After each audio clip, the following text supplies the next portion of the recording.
ఆశ్చర్యకరమైన బైబిల్ పాఠంగా రాజులు మొదటి గ్రంథము 5వ అధ్యాయం చదువుకుందాము. తర్వాత తూరునకు రాజైన హీరాము తన తండ్రికి బదులుగా సొలొమోను పట్టాభిషేకము నొందెనని విని తన సేవకులను సొలొమోను వద్దకు పంపెను. ఏలయనగా హీరాము ఎప్పటికీ దావీదుతో స్నేహంగా నుండెను. హీరాము నొద్దకు సొలొమోను ఈ వర్తమానం పంపెను. యెహోవా నా తండ్రి అయిన దావీదు శత్రువులను అతని పాదముల క్రింద అణచు వరకు అన్ని వైపులను యుద్ధములు అతనికి కలిగి ఉండెను. తన దేవుడైన యెహోవా నామ ఘనతకు అతడు మందిరమును కట్టింప వీలు లేకపోయేనన్న సంగతి నీవెరుగుదువు.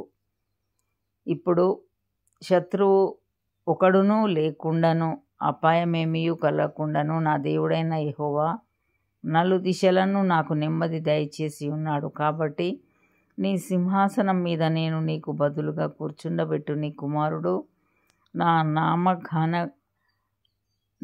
నామ ఘనతకు ఒక మందిరమును కట్టించునని యెహోవా నా తండ్రి అయిన దావీదునకు సెలవిచ్చినట్లు నా దేవుడైన యెహోవా నామ ఘనతకు ఒక మందిరమును కట్టించుటకు నేను ఉద్దేశము గలవాడనై ఉన్నాను.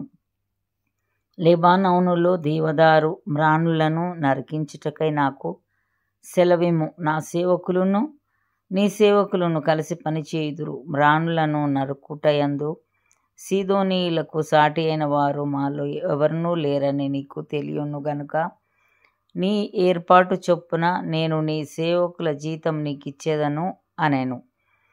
హీరాము సొలొమోను చెప్పిన మాటలు విని బహుగా సంతోషపడి ఈ గొప్ప జనమును ఏలుటకు జ్ఞానము గల కుమారుని దావీదునకు దయచేసిన యెహోవాకు ఈ దినమున స్తోత్రం కలుగునుగాక అని చెప్పి సొలొమోనునకు ఈ వర్తమానం పంపెను. నీవు నా యుద్ధకు పంపిన వర్తమానమును నేను అంగీకరించి తిని దేవదారు మ్రానులను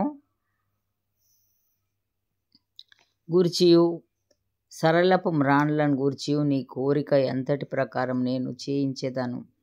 నా సేవకులు వాటిని లెబానోను నుండి సముద్రము నొద్దకు తెచ్చెదరు.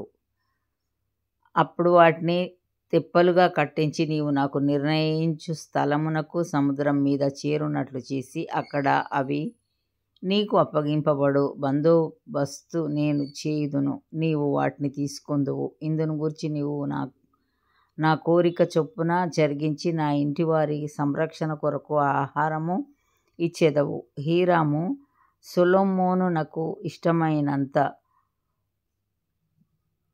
మట్టుకు దేవదారు మ్రానులను సరళపు మ్రానులను పంపించగా సొలొమోను హీరామునకును అతని ఇంటి వారి సంరక్షణకును ఆహారంగా 2,00,000 తూముల గోధుమలను 3,800 పళ్ళ స్వచ్ఛమైన నూనెను పంపించెను. ఈ ప్రకారం సొలొమోను ప్రతి సంవత్సరం హీరామునకు ఇచ్చుచూ వచ్చెను. యెహోవా సొలొమోనునకు చేసిన వాగ్దానము చొప్పున అతనికి జ్ఞానము దయచేశాను.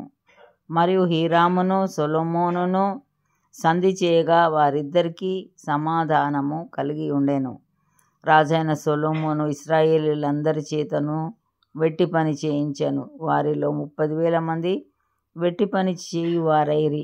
వీరిని అతడు వంతుల చొప్పున నెలకు 10,000 మందిని లెబానోనునకు పంపించెను. 1 నెల లెబానోనులోను 2 నెలలు ఇంటి యొద్దను వారు ఉండిరి.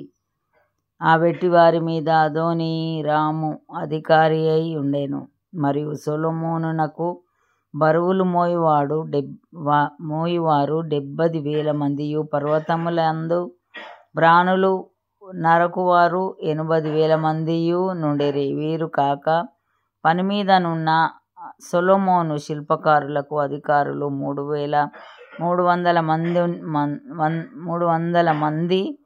వీరు పనివారి మీద అధికారులై ఉండిరి. రాజు సెలవీయగా వారు మందిరం యొక్క పునాదిని చెక్కిన రాళ్లతో వేయుటకు గొప్ప రాళ్లను మిక్కిలి వెలగల రాళ్లను తెప్పించిరి. ఇలాగున సొలొమోను పంపిన వారును గిబ్లీయులను హీరాము శిల్పకారులను మ్రానులను నరికి రాళ్లను మలిచి మందిరము కట్టుటకు మ్రాణులను రాళ్లను సిద్ధపరిచిరి. ఇంతటితో ఈ దినం కొరకైన బైబిల్ పాఠము సరి.